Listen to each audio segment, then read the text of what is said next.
Calisthenics number 12. Yeah. Fly robotics. Bifocals, my only purpose is to feed the locals. I'm spreading love when I see you and gotta approach you. I see the goodness in you, I wouldn't John Wick you. I know you hustling for your family just to pay the fiscal. I see the God up in you, He bless your physical. While we navigating problems, the world is abysmal. Skip the one up, let's get it to the center. Your house is big as mine, we can always help each other. Affirmation smother, it ain't even cost me a dime to uplift my brother. What's up, everybody? Welcome back. Vulnerability is the new sexy. I'm so glad to have you back. I'm your host, Joe Corley. Today's episode, we're going to, it's the second Tuesday every month, so we know we got our panel of therapists with us. And today we're going to explore some real life experiences of love and therapy and how it works. So we'll discuss some common issues that couples face, married couples, unmarried couples, and hear from our amazing panel of therapists and how they would approach it, some of these challenges, So, whether you're dating, engaged, married, or navigating, healing from past relationships, here we go. This episode is for you. Hopefully, even if you're single, you can learn something and gather, from experiences on how to basically, I don't want to say do relationships right, but there is a right and wrong way to do things. There's a such thing as a healthy and unhealthy relationships that exists, So that's what we're going to talk about. Some of the healthy ways to get things done. And if you have any questions as we go through some of this stuff, please jump in the chat, have conversations with us, interact with us. We here is basically, like I keep telling y'all, they pay us a little bit of money to have these conversations, and y'all get to have them with us for free. So make sure you take advantage of, talking to your favorite therapist. All right. Okay, how y'all doing? I got my brother, Dr. Sekou, with me, and I got my girl, Felice Hightower, the B.Big. Coach. Very excited to talk to y'all tonight. Jeannie is stuck on a plane somewhere, so she couldn't make it. So I know y'all used to seeing 4 of us, but tonight you get the 3 minds. But, we can still get it done. How y'all feeling tonight? Pretty good. How about you? I'm good. I'm ready to roll. Yes, sir. Real exciting, man. I haven't been doing my show as much, to be honest. I know some people are probably disappointed. I don't do it every Tuesday anymore, but I definitely make time for this one.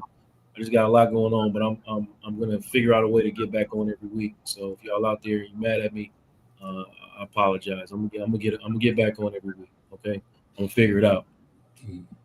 So my goal is to throw out some of these scenarios, you know what I mean, and have us kind of talk about, how we'd approach it, some right and wrong ways to go about it, some common occurrences that we've seen in our practice, stuff like that. That sound good to y'all? Yeah, let's go. Okay.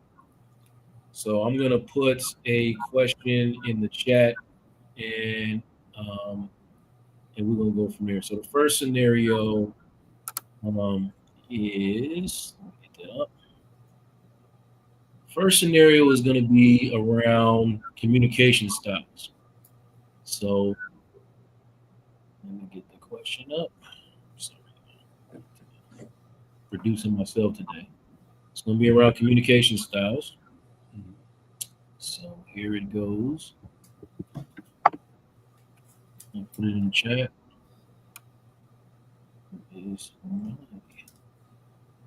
So, dating couple has been together for 8 months.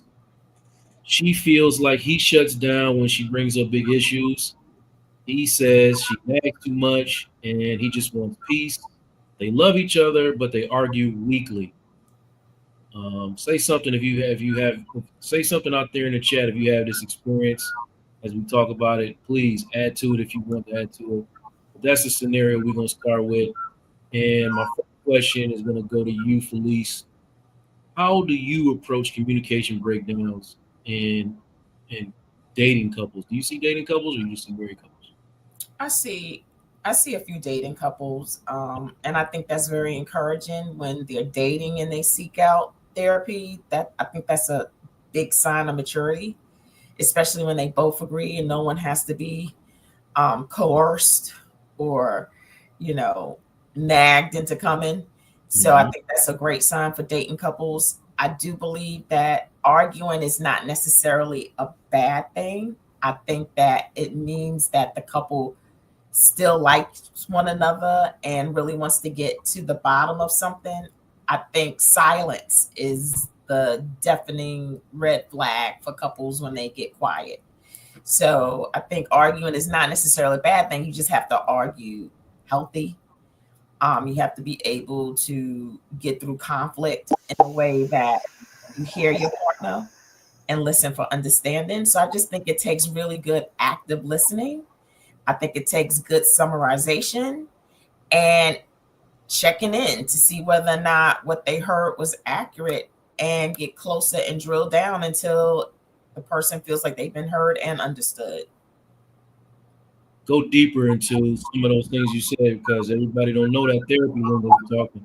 What is active listening? What is summarization? So active listening is listening without thinking about how you're going to respond.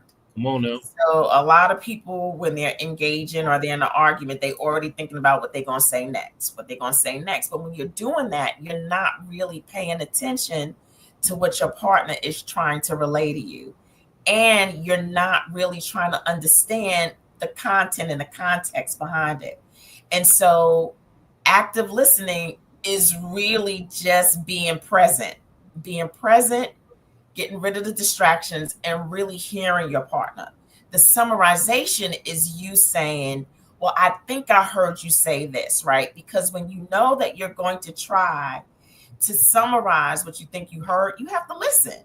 You have to listen in order to be able to say, well, did you say this? Did you mean that? And so that's what I mean by active listening and summarization, is that you are really listening without necessarily responding with your answer and getting clarity on what you think you heard them say and asking them, did I get it right? Did I hear you properly? Right. Am I understanding what you tried to relay? Right. Exactly. That's the same strategies I try to employ with people. The active listening and then summarization makes them, sometimes somebody just wants to be heard. So if you feel like you're doing a whole bunch of talking and nobody's listening, then it causes more frustration and more triggering, right? Sekou, Dr. Sekou, tell me please, what is that brother protecting when he shuts down? What are some of the things that he's protecting when he shuts down?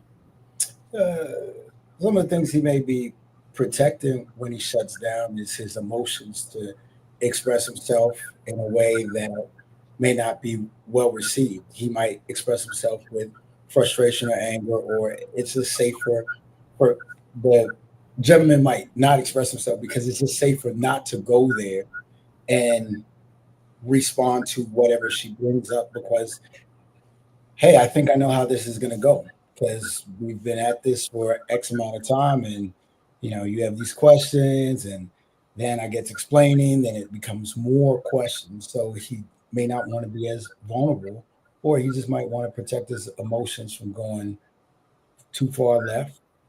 And he just may not know how to handle it. But there could be a lot of different factors. But I would say that would probably be the top two or couple of things that I would usually sense and detect. 100% agree. That vulnerability is scary for a lot of men, honestly. And they won't label it as scary, right? They'll label it as something else. But honestly, they just don't want to get into their own feelings and go where them feelings might take them. I mean, you see that a lot. I see that a lot. I'm sure you see them a lot too. Can it also be that they don't have language? Like a lot of times with guys, they don't have the words to truly articulate what it is they're feeling. And so instead of doing the work to get the language, they just kind of retreat and they don't know what it is. They know that they're angry. They know that they're frustrated, but they've been down that road over and over again. And a lot of times the anger is just the expression, which they're also trying to avoid, but there's something beneath it, but they don't have the language. And so one of the things that I try and tell my clients to do is to Google emotional charts. that are exhaustive, that just don't have like 10 emotions, and start practicing sharing emotions so that they build a language in which they can articulate and not have to shut down, where they can kind of open up because they now have words. And those words really are aligned with what they're truly feeling. And so that way they can stop being misunderstood and really voice their truths with more articulate words. Yeah, no, you're right. Sometimes it is just about having limited amount of feeling words to describe what they're going to. So they get tired of saying, "Oh, I'm just mad," or "I'm just annoyed," or "I just don't feel like it." When it's really, I'm sad, I'm feeling overlooked. All the words, because there's a ton of words that describe feelings, and you more than likely can find one that that expands what you're trying to explain, right? So sometimes it's just about not having the language to have those conversations 100%. But at least while you're rolling, what do you think that woman is in this scenario trying what she's really needing when she brings up the same issue repeatedly? And it may look like nagging, but like what do you think she's needing or trying to get to? And so, ladies, one of the things too is that we have to find language too, because a lot of the things that we accuse our partners of, we don't have either. Women are saying the same words over and over again and feeling misunderstood and not heard as well. And they believe that nagging or whining is the way, and it's not. And I mean, that's even biblical. Like, you look in Proverbs, and God's got so many different ways of how to annoy a man with your nagging. It don't make no sense. So like, nagging doesn't help, but it's also still a good sign, because as long as that woman is attempting to nag, she's still in the game. And so it's when she stops nagging, that's a bad day. That's a red flag. But also, I believe that women don't have the proper language. They too have to get the chart and figure out how to articulate what it is they're really feeling and find ways to describe it and share it in a way where they can be heard. And we also sometimes need to change our frequency, right? Like, we come at the man the same way. So what happens, he hears the wah, wah, wah, like, so it's not even that he's not hearing you. He can't pick up on your frequency anymore. And so you've got to change the tone. You've got to change the volume. You've got to change the atmosphere in which you need to be able to be heard. And you also have to create an environment that feels welcoming and safe for your partner to be able to hear you. And so when you create that atmosphere for your partner where he feels safe and he doesn't have to go on a defense, he's more apt to hear you. 100%. I don't think y'all listening out there, man. There's a lot of gems being dropped right now. Y'all got to get in that chat and say something. Let me know you heard what she just said. That was important. And like, there's not a relationship in the world that couldn't use what some of the things that are being said right now. Every single relationship in the world can use that for sure. Yeah, and I want to know from you, Dr. Sekou. A lot of times I have conversations with couples about, their lived perspectives, because sometimes their lived perspectives and understanding their lived perspectives can help them understand each triggers a little better, right? So how might their communication styles reflect what they saw growing up? Like how men and women handle conflict, what they observe, how does that spill into their modern or current day relationships? Yeah. People tend to live what they see, and they just pick up on that pattern. If they saw their mom and dad communicating a certain way, whether it's mom is yelling, dad acquiesces to the response, then hey, that's the way I need to communicate with my man to get him to do something. So, it depends what has been modeled for you as you've been growing up and what you see and what you're around. And that's why it's important to have a healthy balance of men and women that know how to communicate effectively, whether it's elders, because that's where you're going to learn certain things from. And then also it's important to be aware of your communication style. there's about 4 to 5 different types of communication style. There's assertive, there's aggressive, there's passive aggressive, there is passive, and then there's the manipulative type of style. So it's important to, number one, be aware of how you communicate, and just also, if you sit and you think about going back to seeing how your parents communicate to either get whatever they want. What was it? Something that they were striving over power and control of the situation? Or is it just, hey, I'm fed up? So that's why you keep hearing my mouth, because I keep asking for something, but you're not giving me something. So there's a lot of different dynamics that come out to play.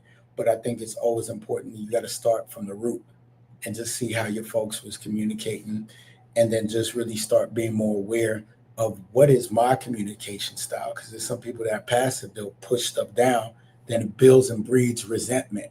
So, you just got to be aware of these things. It's key. 100%, man. I agree. And I want to dive into with both of y'all and explore a little bit before we move on to the next scenario about the cultural aspects of this, context of this conversation, because a lot plays into the way we grew up, and wanting to project a strong Black woman or stoic Black man. And it does influence how we engage or even disengage in conflict sometimes. So I know y'all see that, because I don't even, we didn't even talk about it, but I know y'all see that. Police, can you speak to that a little bit, how that cultural context plays a role in relationships when you're trying to heal things? Oh, hold on. I'm sorry. I tell people that, I'm from New York and I come with volume. So like, I'm very proud and loud, right? And so I learned that because in order to get your point across, you had to be the loudest one in the group. So, because everybody has volume, right? And it's not, when I grew up, it wasn't a bad thing. It wasn't just, it's just what it is. And so when I got into relationships, a lot of men, especially the men that I met that were from the South, they don't like volume, and they misinterpret volume as being aggressive and combative. And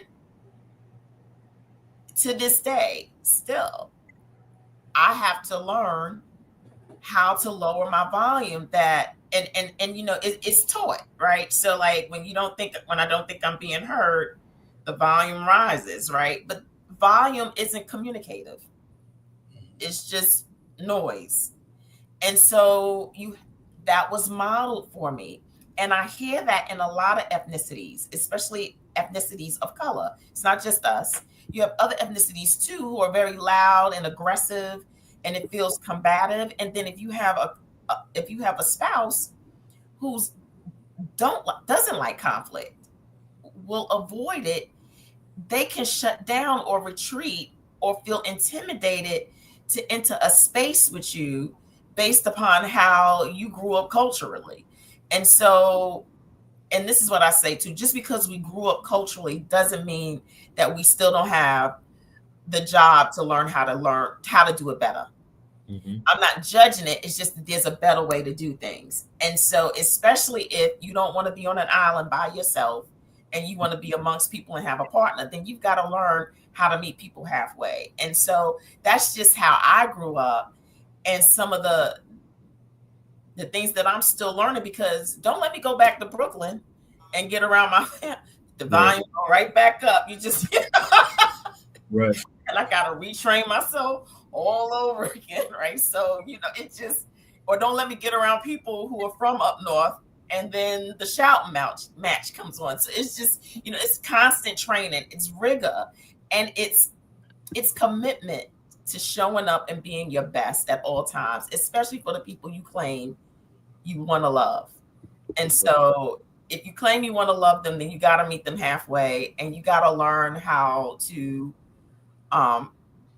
you have to learn how to compromise and do things differently so that you can be heard, and so that your partner doesn't retreat or doesn't want to talk with you or doesn't want to understand you. Right. 100%. Dr. Sekou, you want to add anything to that? Yeah, it's our culture has a lot to do with the way that we learn to communicate, how we enter into relationships, et cetera, et cetera. And I think before people get into relationships, people don't have enough deep conversations about how did you grow up, how did you like to be communicated with, certain cultural values. There's layers to people because you can look at somebody and never really realize their cultural context or their background. Just because they speak English, they may come from another country, or just because they're black, there's all kind of different type of black people, Hispanic people, et cetera, et cetera. So I just think it's just important that more conversations are had around how you communicate and what did you see and what did you learn. Because the more that you discuss that, it gives you insight because then you know how to communicate with a person. Do you prefer the assertive form, or do I need to pull up on you aggressively? Which there's no need for that for me, but some people respond better if you're like, hey, oh, okay, I just thought you was playing. No, I'm not playing. I really need you to do this, or I need your attention. So that's very important. It's just more conversations about the past, about past traumas, past relationships, certain things that are triggers. Because some people, if they're spoken to a certain way, they tend to suppress who they really are. Because some people, hey, I grew up seeing my parents yell, and that takes me right back to that place. So if you yell at me, I'm going to retreat and get small because I don't want any problems. I don't want anything to remind me of being 5 years old or 9, seeing my mom and dad fighting or whatever the case might be. So, Yeah. No, it's important. It's important to break down those triggers more deeply. You know what I mean? Because a lot of people are having conflict over stuff and they don't even understand each other's triggers. Like given a scenario, like for instance, you got a wife who is calling her husband repeatedly, right? He don't answer the phone for whatever reason. She gets anxious, she gets irritated because she has abandonment issues that stem back from her childhood. So by the time he does call back after we've been working or doing something, having a valid reason for not answering the phone, she just starts going crazy and attacking him. Now, him not understanding her triggers to say, "Hey, I understand," blah, blah, blah. He feels attacked, and then he starts going crazy back because he is triggered by being yelled at. Like Dr. Sekou said. So now both people is triggered, both emotional triggers have been danced on, and neither one of them understand that, hey, I don't like, what I'm saying, when you don't communicate with me, and I don't like when you yell at me, and now we in conflict over something that, with more understanding, we would have probably never had an argument about in the first place. Mm-hmm. sure. That's how, emotional triggers kind of take away from relationships, and you're doing that repeatedly, and creating this emotional distance. You're not going back together to have the conversations that you would possibly probably have in therapy to, reconnect and understand each other's triggers and know, look, I have to handle this. When I see my woman getting anxious and going crazy like that, I'm knowing that I have to make her feel safe in a way. Or when I'm seeing my man irritated and shutting down, I have to know that he doesn't really like it when I attack him like that or feel attacked. He doesn't like to be criticized, and so he shuts down and he avoids conversation and becomes defensive. And I got to pull back on some of this attack, and this doesn't work for our relationship. You know what I mean? So I hope, again, a lot of gems being dropped, man. Please talk to me, man. I know y'all out there. I see the numbers. I know y'all out there. Tell me something. Is this ringing home for y'all? Is this some of the content that I know some of y'all asked me for? I want to know how to manage these relationships. Well, here we talking about it. I'm gonna go on to the next scenario, another dating scenario. Where is it? Let me see. So we got a black couple, been dating for 2 years. She wants marriage and kids soon. He says he loves her, but doesn't want to get married until he's financially stable, which could take years. She ready now? he's not ready, he doesn't feel ready or feel prepared. Again, not an uncommon scenario. I've seen this one personally a couple times. You know, I see the way you're not your influence. You've seen it a couple times as well. So, Felice, how do you help couples navigate those differing timelines for commitment? Where do you even start with that? You sure you want to know? You challenge me, I challenge you. Let's talk about it. What's up? So one of the things, I share with my ladies is our timelines are very different from men, right? Men have a very, for the most part, and I'm not an expert on men's, anatomy, but they have a longer shelf life than we do.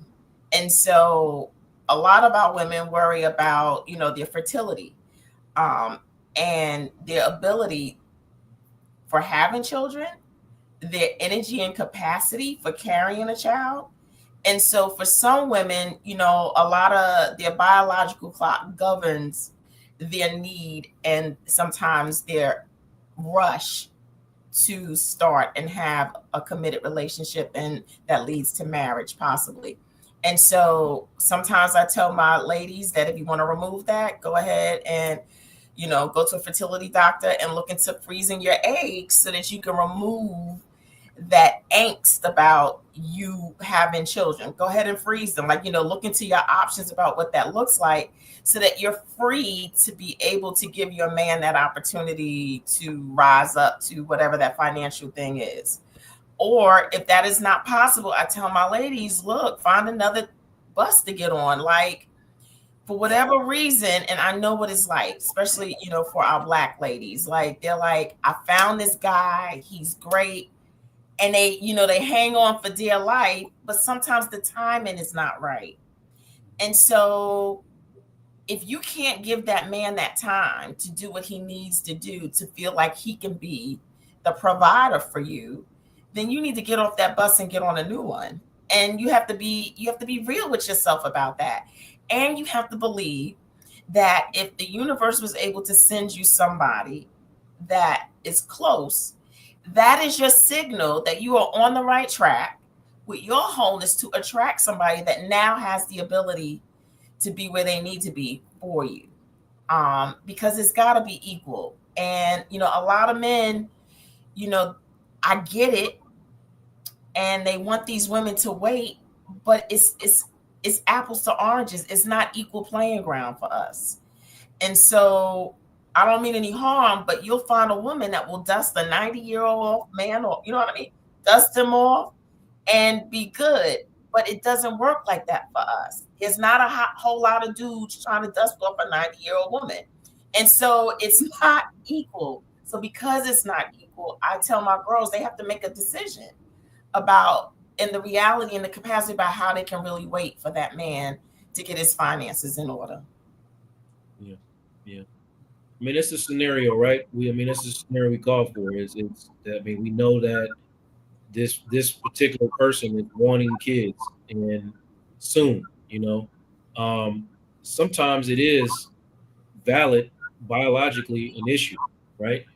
And sometimes it's really not about the biological situation, it's about something else. So I always say, we have to explore what your reasons are for wanting to get married and what's underlying those, those desires. What is driving your timeline? So hearing that out loud, can help, together, you know what I mean? You don't just, oh yeah, I'm not hearing what I want, so I'm out of here. Understanding each other's timelines can maybe help, the understanding that comes with being on different wavelengths at the time, right? Sekou, what do you think, bro? How do you approach situations like that? Yeah, no one based on that scenario. It's folks already usually enter into a relationship knowing certain things that they want or they desire. Right. So that needs to be upfront. Hey, I want to be married by the time, because some people like to have dates. I want to be married in 5 years, or I just don't want to be a girlfriend forever, or whatever the case is.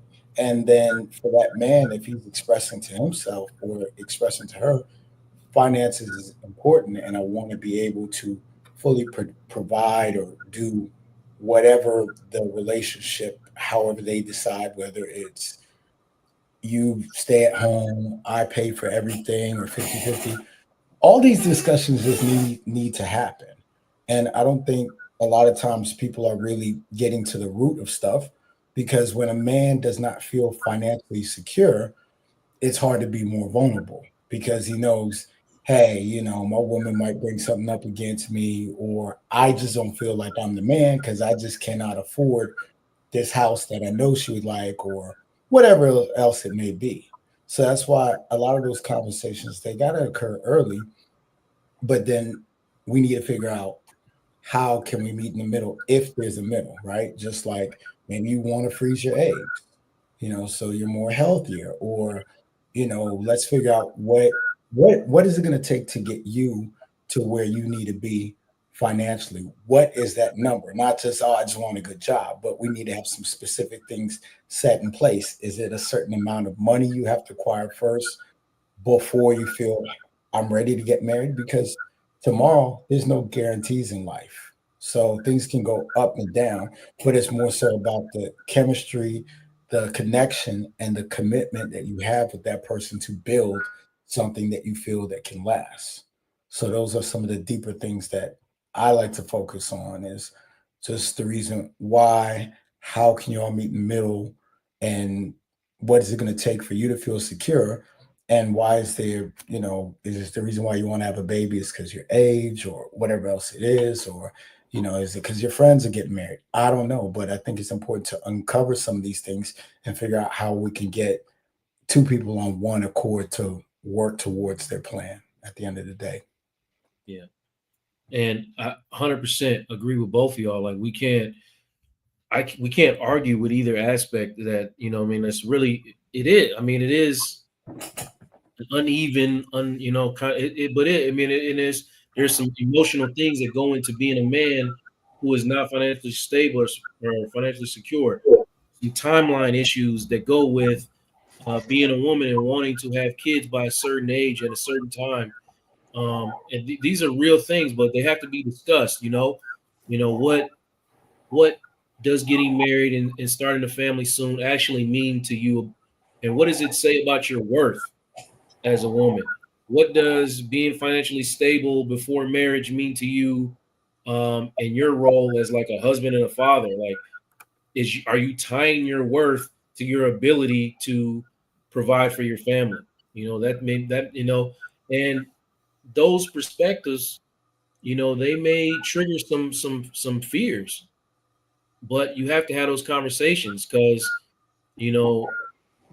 waiting for in this day and age for a woman, she might be feared she's wasting her time. She's only got a limit, like Felice said, you only got a limited amount of time to really be producing these children. You know what I mean? It's not a forever thing. You can't do it forever, right? So, and it's not easy. Like, it's not as easy as it said. And I don't know what it is about this day and age that we're in, but more and more Black women are having fertility issues than ever before. So it is not as easy to just say, let's get to this and have, like, Black women are having fertility. So I have so many clients who are going through IVF. I'm like, what the heck? Is it the food? What is it? But Black women are not able to have children like they used to. Right. And so you've got that. And then you've got, children are expensive. And right now, these kids, they're not leaving home. They going to college. If they go to college, they coming right back. Right. And then when they come back, life is good. They stay. So it's like, it's a never-ending expense. So when that man says he needs to be financially 100%. So it's valid on both sides, right? Valid.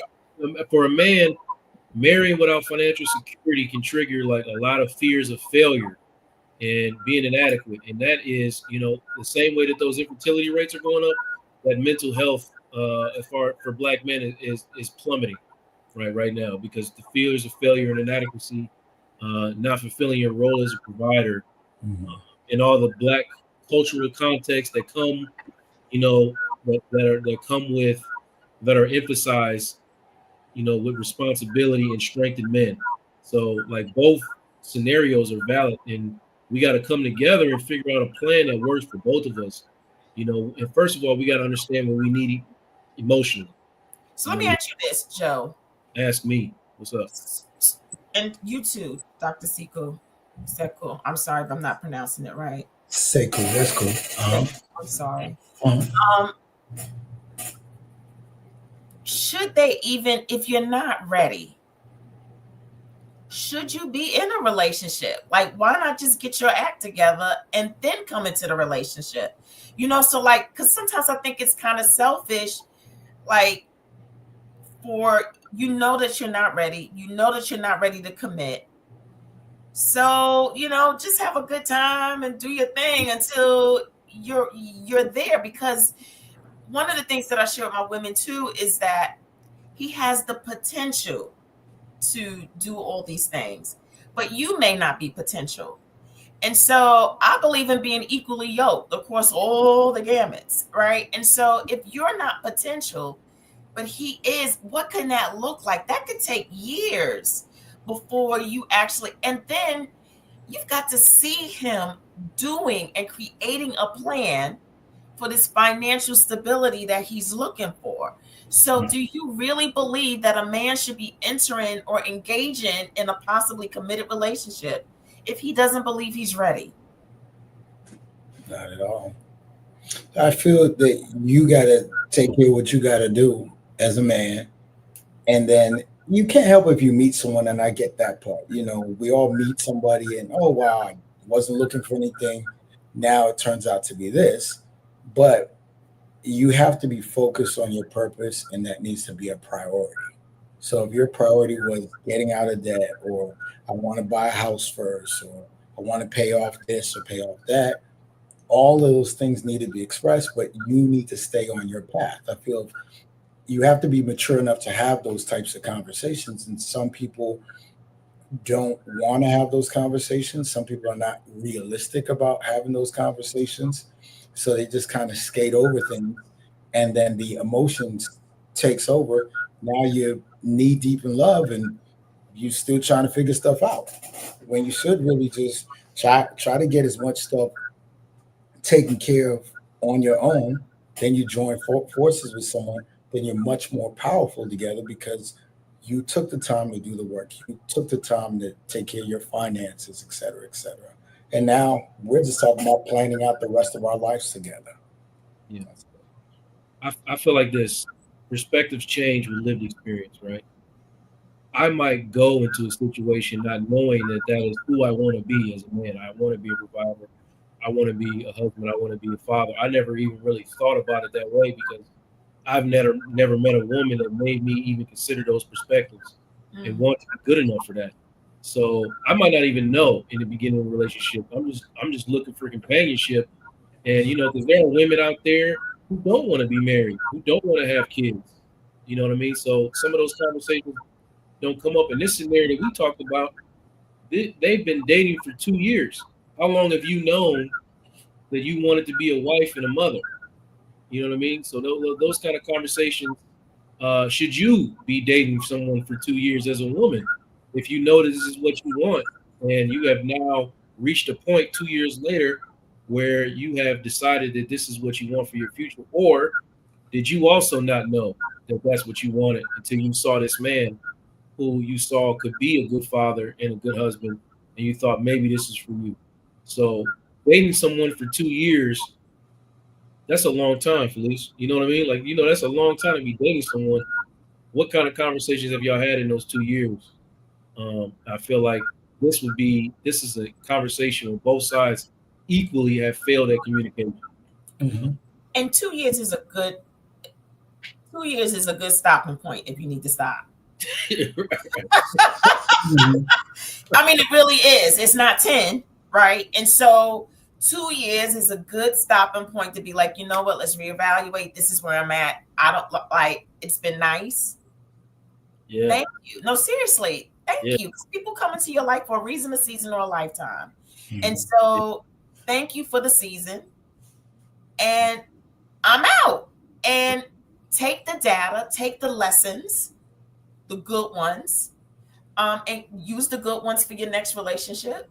And take the bad lessons to make sure you course correct, And so I think 2 years is a great time for them to get off the boat. Yeah. Mhm. Yeah. I agree. I want to back it up a little bit because we got a question in the chat. In the heat of the moment, when voices are screaming, how do you stop the screaming? Sekou, how do you address that? Number one, in the heat of the moment, someone has to have control over their emotions and be able to self-regulate. Someone. So one party. So whether you're the aggressor or not, well, if you're the aggressor, you're probably not going to control the situation. You're already out of control.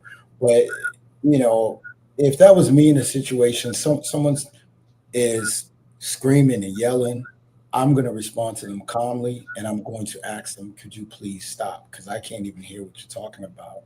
If they continue on, this has to stop. I need to discontinue this conversation and remove myself and say, when you can have a respectable conversation without the screaming and yelling, then we can talk. That's just it.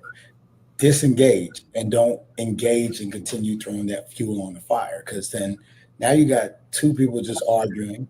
Then from verbal escalation, it could become something physical. So one person has to be calm and a clear-minded individual to be able to regain control of the conversation or just stop it before it gets worse. 100%. Felice, what do you think? What do you say? I think he answered it, and just to make sure that everybody stays safe, because you just never know where it can go.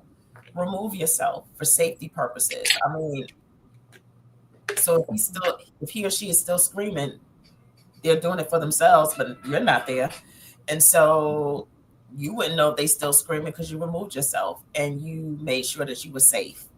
Yeah. And so sometimes you have to leave the situation if they can't self-regulate. 100%. And I agree wholeheartedly with both of y'all. If you are engaging in the conversation, then you are part of the problem. So the quickest way to stop the screaming is to stop yourself from screaming, first of all.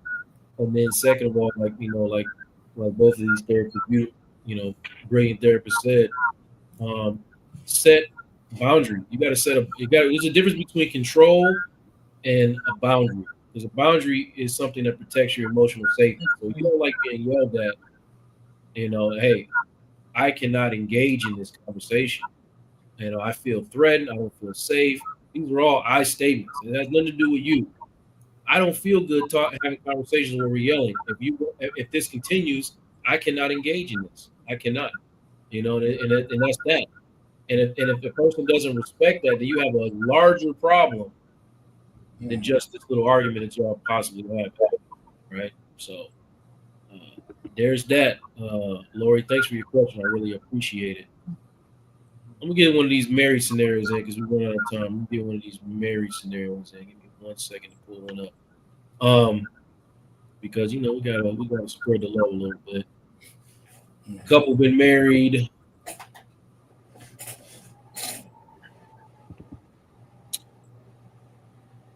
Let me.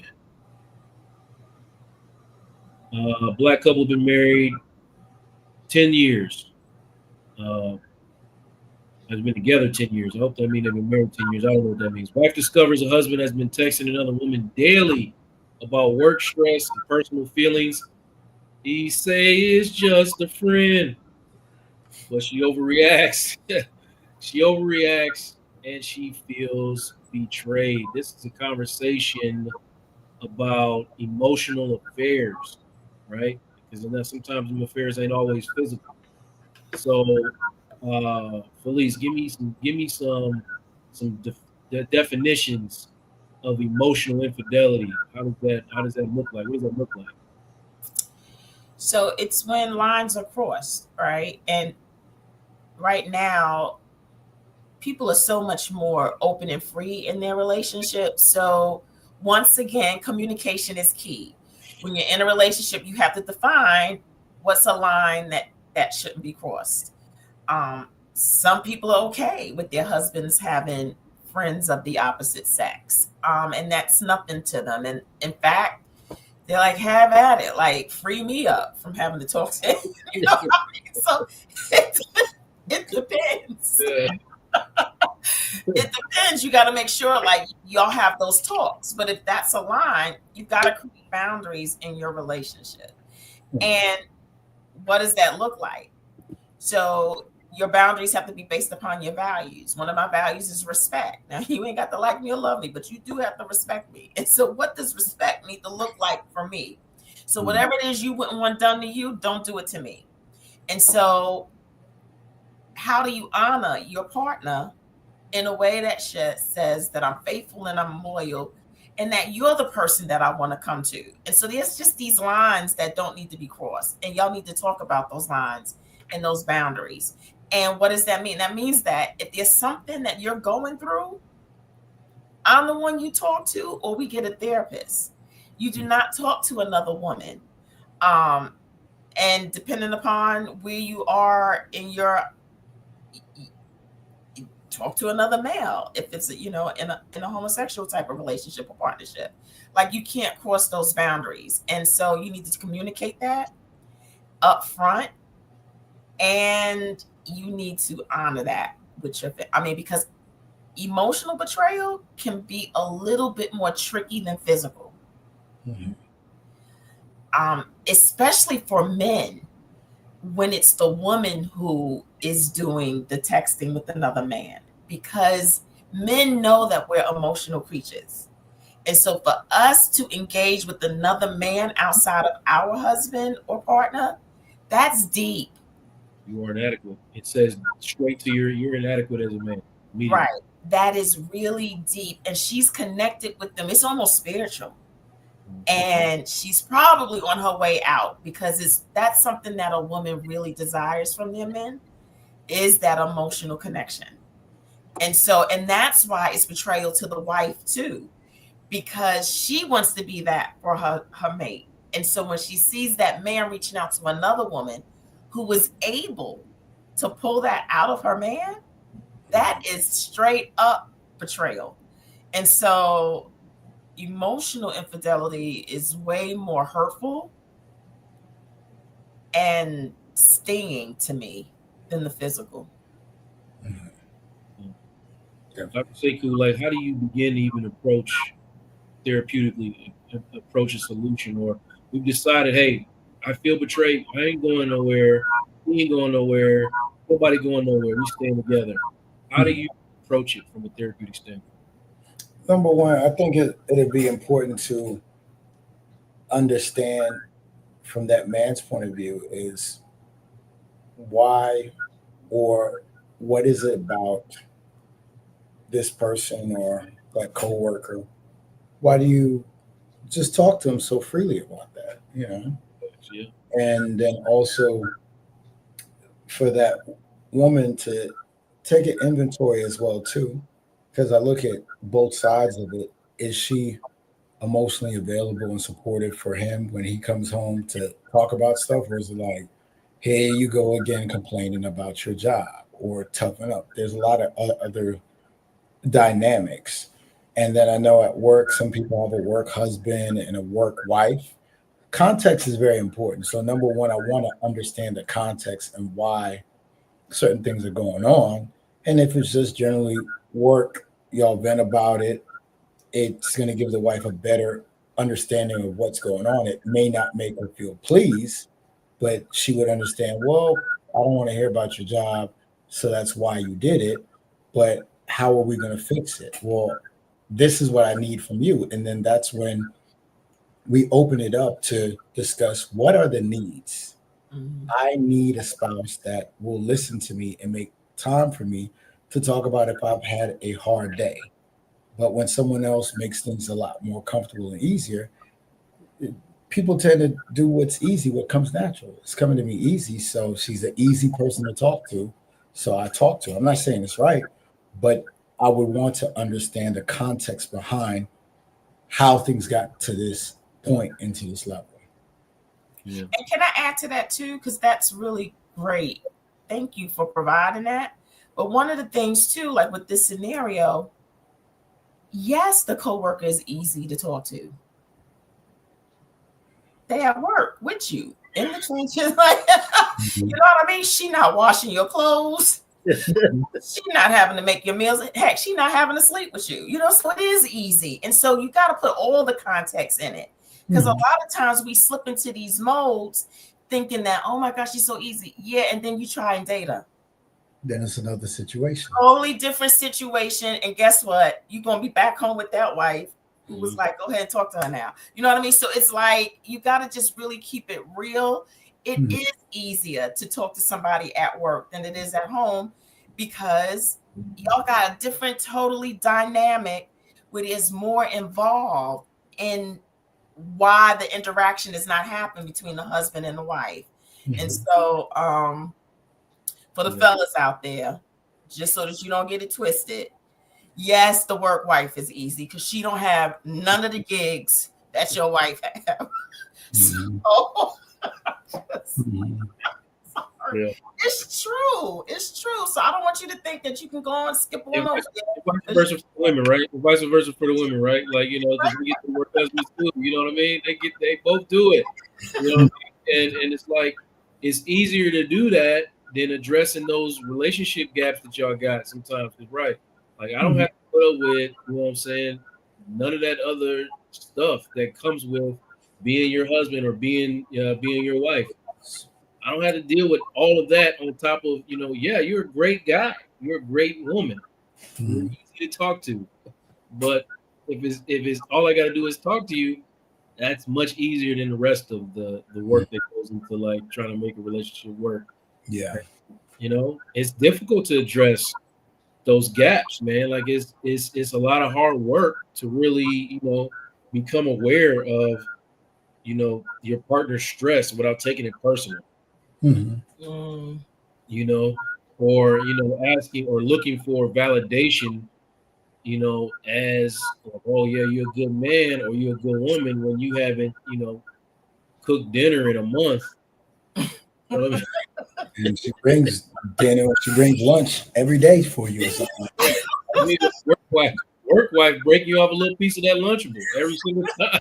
Every single time she's stacking the cracker, the cheese, and the meat and handing it to you like, dang, this woman take care of me. You know what I mean? Like, you know, so yeah, I mean, so it's about like taking accountability, first of all, without being defensive for the ways that you're not showing up, but also asking for time to talk about yourself without having to defend yourself as a man, like as a man and a woman. You gotta, I need a moment to talk without feeling like I have to defend myself, without hearing the finger pointing back at me. Give me those moments. And then in turn, I should be willing to give you the moments to say the same stuff. Like, hey, I need you to show up more in this area of our marriage as well. Right? We can come together, and then, you know, there's no need for the work husband or the work wife. You know. So yeah, I mean that's kind of where we go. We're gonna wind it down. Like, what are y'all? I feel like we need to have these kind of relationship conversations on a regular basis, man. Because we touch a lot of things right now, and there's a bunch of other scenarios that we can get to, and we'll do that. We'll do that next month for y'all.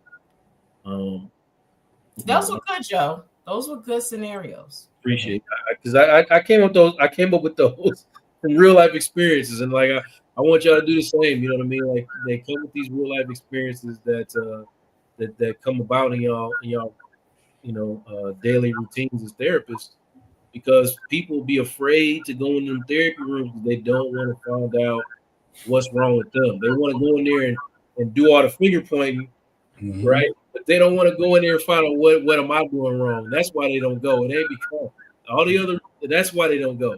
You know, as couples, I don't want to go in here and find out, you know, that I ain't doing this right, that I'm not a good woman or I'm not a good man. I don't want to find that out. Yeah. You know? So until they get in the therapy room, we gonna keep with them with this free therapy that y'all taking advantage of, and y'all going to try to conduct y'all little conversations based off what we done told y'all tonight, and it ain't gonna work because you're just gonna start arguing. But hopefully it goes a little further this time than it would have had you not listened to us.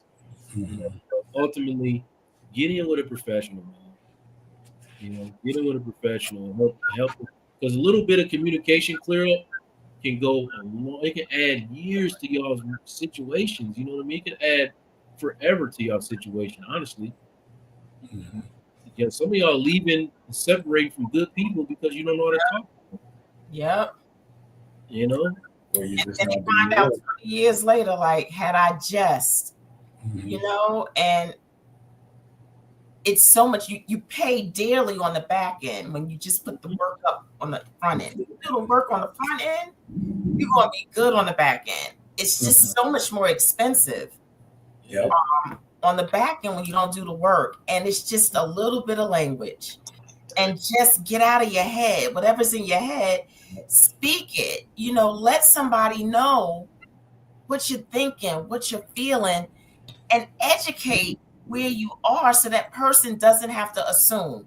It's in that assumption realm that people create these fantasies that are inaccurate, way off course, and just a beeline towards divorce when all you had to do was say what you was thinking and stop the assumption and the fantasies. And you can save marriages. That's self-sabotage. Self-sabotage too. Yes. And it's okay. It's okay if you find out about the work you need to do.